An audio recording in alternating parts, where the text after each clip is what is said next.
now even after a couple of months, or you eventually get used to it. I was a little apprehensive when I actually wanted to come and shop in Canada, because the system is a little difficult. Even though you come and things, figuring out these stores, or going and buying things is a little difficult initially. It's a little more conservative, I should say, or people, especially people here, they are a little reluctant to you go digital completely, mainly because of the unsurety or the kind of frauds.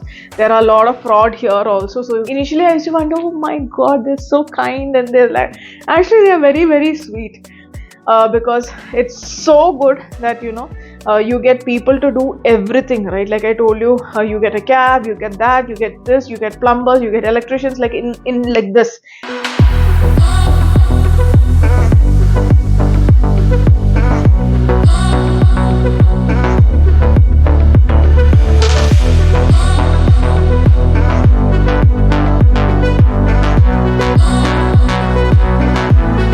Hello everyone, welcome to Malz vlogs. As you can see outside, there's a winter storm going on, and I'm in Saskatchewan. And what a better day to actually cozy up in a library and do a video for you guys. So I thought,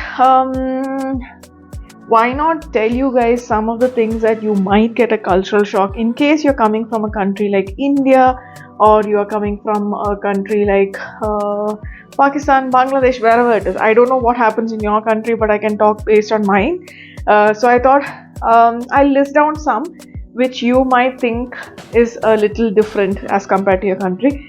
Most of you might know, since there are so many YouTube videos, many vloggers would have been discussing about this, but I thought I'll tell you to my subscribers.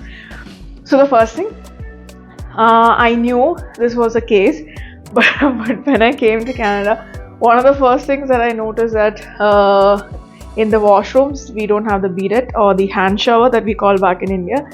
And I knew about this when I was coming, okay? So I was kind of prepared to buy bulks of tissues, but then after coming here, it's a total different game. It's something more than what you can imagine, because there's no water at all. The only option is tissue, or else you need to actually install a bidet or a hand shower in your washroom by yourself, and in case of rental homes you can't do that. So yeah, it's kind of like a struggle, but now even after a couple of months, or you eventually get used to it. So it's not something that you cannot, but many people whom I know who bought houses have fixed bidet. It's called as a bidet in Canada. So they fix it, and their problem is sorted. So if you're a person who cannot adjust, then that's one option.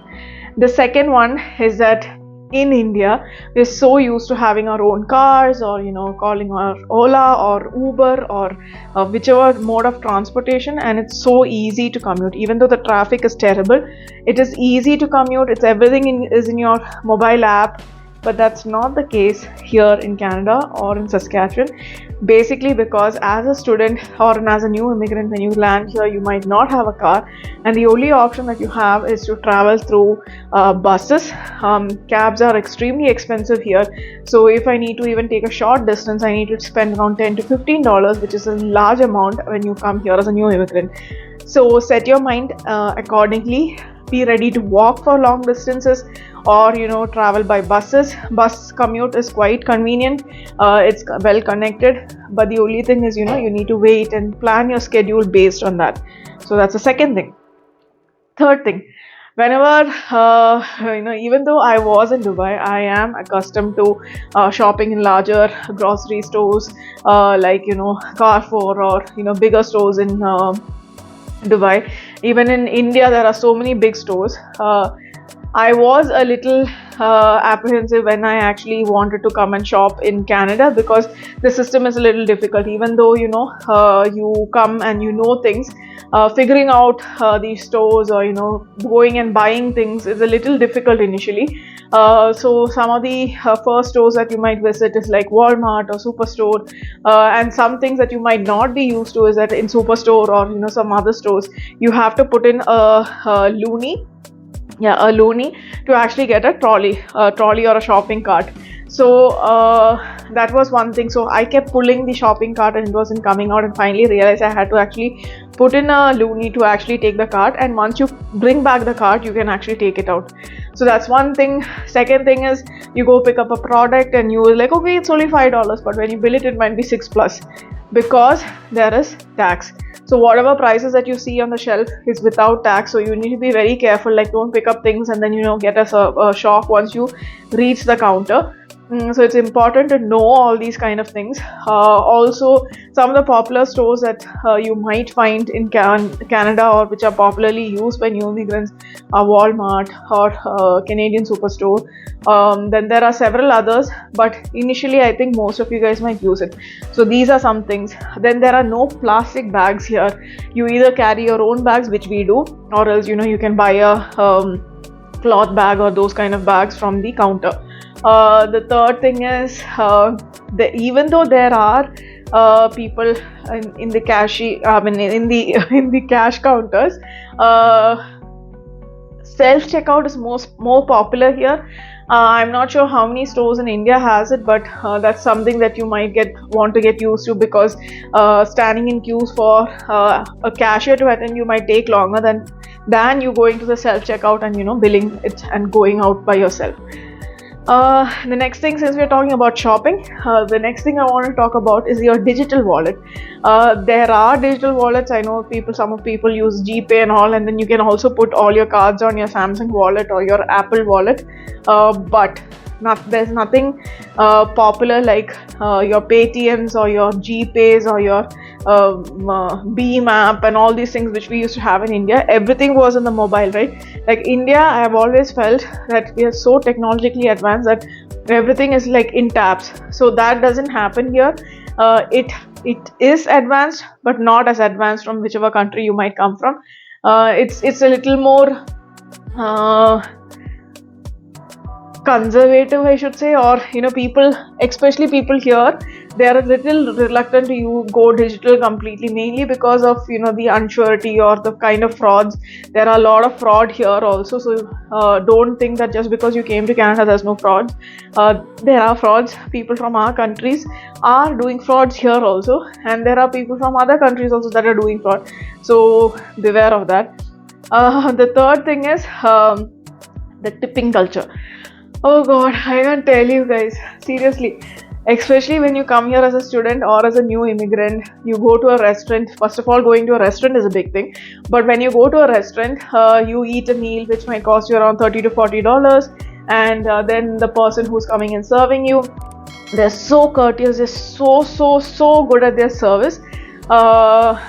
And initially I used to wonder, oh my god, they're so kind, and they're very, very sweet. But the only thing is, see, obviously there is a tipping culture in Canada, wherein if you go to a restaurant or if you do any kind of service, that is if it is a salon or if it's a massage or if it's any kind of service, you are expected to tip. Okay, it's not mandatory. You can obviously, when they give you the debit card machine, there is an option saying that no tip. You can click on that, but it is considered polite to tip, because the person who is doing your service is extremely good at the service. So it is quite natural that you will feel like tipping them. So tipping starts from 12% to 15% to 18%. So imagine you go and eat in a restaurant and you might have paid like $40-50, and then when your actual bill with tip comes, it might be around $60-70. So like, prepare your mind before you go to a restaurant, because it's very important. Like, just don't go by the price on the menu, because then the tax is added, then the tip is added, so there are a lot of additions to the bill when it comes. So don't be those confused people back in India who does not tip. Even the smallest thing, the service industry, I don't know whether it's good or bad in India, because it's so good that you get people to do everything, right? Like I told you, you get a cab, you get that, you get this, you get plumbers, you get electricians, like in like this. But here that doesn't happen, and even if you are expected to tip. So that's very, very important that you know this culture. Please don't go to a restaurant and walk out without tipping. Yes, you can. There are people who have done it. Even I have done it as a student. Initially, when I went to like KFC and all, I didn't want to tip. KFC and all, I don't think you need to tip. But like restaurants, it is expected that you tip. Okay. The next thing is, since I talked about restaurants and also salons, it's very, very important you take appointments for all these things or reservations for all these things. Don't think you can walk into a salon just like that and get a spot, like how we do it in India. Even in India these days, people are used to booking appointments in salons because some of the salons expect you to do that. But here, most of them won't have slots. They will be booked. So how it happens here is, in salons here, most of them are like freelance, like stylist and all those things, right? So they come in on a slot, they go. So if you want that particular person, you need to book that person in advance, or else if at all you want to go at 4 o'clock, you need to call ahead, like days ahead, and book, because they're usually full. I don't know why that's the case. There's no like spare person waiting for you. You have to book a slot. Wherever you're going, I suggest you book an appointment or a slot rather than just walking in, because you will be disappointed and you might have to walk back home. Okay, so that's one thing. And when I talk about appointments, I also need to talk about punctuality. Okay, we are known for our punctuality. If we say 7:30, then there is a standard Indian standard time that we go. We'll be there by 8 or 8:30. Well, that doesn't work here. When you say you're going at 7 o'clock, it is much appreciated if you reach there at 7 o'clock or 5 minutes earlier. I am a punctual person, so is my husband. We are very, very punctual. We ensure that we are there in a spot at a given time. But then there are reasons, you might not be able to make it. So keep the other person informed. If at all you're not able to make it, give them a notice way in advance, saying that you won't be able to make it on time, or some issues, or you want to cancel or reschedule. You need to keep that kind of a culture with you, because here it's much appreciated if you do that. Okay. The next thing is, when you come to Canada as a new immigrant, you might see that people in the bus or people in the mall and all, they say, hey, how are you, and all those kind of things. They will greet you, they will smile at you. Don't be rude and like do that and walk away. Don't do that. You can also say them hi, or how are you doing, but it stops there.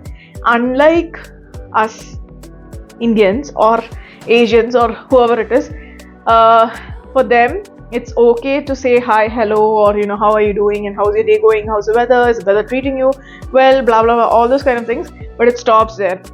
Like, they don't really like you asking, oh, where are you going after this, or personal questions, or why didn't you do this, or why did you wear that.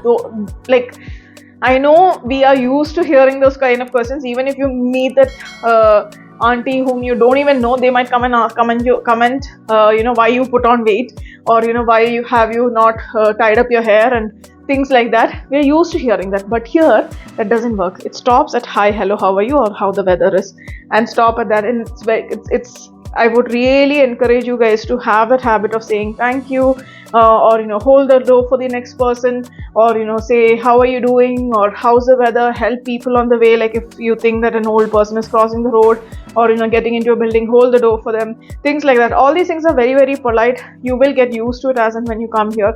Don't be rude, and bang the door on the next person who's coming in. There are a lot of things that you will unlearn once you come here, and it's good. It's a good thing to do, and it's also good that you don't interfere too much into the other person's life. Don't think just because you're working in the same office with the person, you can interfere and ask them personal questions about their family and what they do and those kind of things. They don't appreciate it much. Keep your distance. Don't be that nosy auntie or the nosy uncle or the nosy neighbor. Keep things to yourself unless and until you are invited to their house. Even if you're invited, stay in your limits. Don't cross it. The next thing, the weather. Being in Saskatchewan, I have to talk to you about the weather. Guys, be well prepared. I've talked about this in several of my videos. You have to be well prepared of what day is it. First thing you need to do is to check your mobile. As soon as you get up, check the weather. because based on the weather you will dress up. So today I knew it's going to be a winter storm, but I didn't expect it to be so cold. So I just wore my light jacket. I should have worn my heavier jacket, but I didn't, because I thought, oh, it's only minus 17. Yeah, it's only minus 17 these days for me, you know, like when it crosses minus 20, it's really cold for me. But otherwise, you know, you get used to it. But after I stepped out, it's freezing cold. So always have like a spare jacket, a spare cap, a spare gloves in your car or in your bag, or you know, like if you're in Vancouver or places like that, have an umbrella with you. It's very, very important to prepare yourself. Like once it's winter, you know, try wearing like a boot. I always wear boot, no matter whether the snow melts or it's snowing. I always wear a boot because it's convenient to walk. You'll get used to it. Some people still wear their sneakers. I don't know how they walk in it. I feel that I will slip and fall. So it's important you check the weather and then you come out of the house, because or else you will be stuck. Then the other thing is, I've talked about most of it. The last thing, and which might interest some people and which might not interest some people, is the use of marijuana or weed, or the availability of booze or cigarettes. Okay, so it was quite surprising that, you know, when we landed here and a couple of our friends, we wanted to go out. The guys wanted to get some smoke in the sense cigarettes. We searched everywhere, we couldn't get cigarettes. So the thing here is, cigarettes are always hid behind the counter. I don't know why they do that, but it's hid behind the counter. So if you go to a petrol bunk or a petrol station, you will see it's behind the counter of the cashier, okay, and you cannot access it. You will need to tell them. And I've also heard that the cigarettes here are very, very strong. So I don't know why they hide it, but at the same time, weed or marijuana or any kind of those kind of drugs, or I wouldn't say drugs, like, you know, like marijuana type, or even booze, it's openly available. As long as you are over the age limit, you can use it, you can buy it. You need to have an ID to enter all these places. So some people might find it bad, some people might find it good. It's like whether you want to use it or not. Like, you come to the library, you have a library card, whether you want to use a library or not, it's your choice. But it's up to you guys. As long as you use it responsibly, it's fine. If you want to try it and all those things, I'm never against it or for it. I'm neutral about it. So these are some of the things that intrigued me, or you know, which I was taken aback when I came into Canada. And I think this might be for you also, unless and until you watch the video and get educated and you're prepared about it. So that's it, guys. I hope this was a good video for you guys. I'm doing it much later. I landed like two and a half years back, but I'm doing it now because, you know, I thought it'll be good for new people who come in, even though you know all these things through other vlogs, or you know, it's so or I mean, most of them are aware of things, but there might be some things that you're not aware. If you have at least have one point that you found interesting, comment below and let me know what it is. Or if you're already in Canada and if there's something else that you think that I missed out on, comment below and let me know. I hope you like the video. Like, share and subscribe. Please subscribe. Yeah, thank you very much, guys.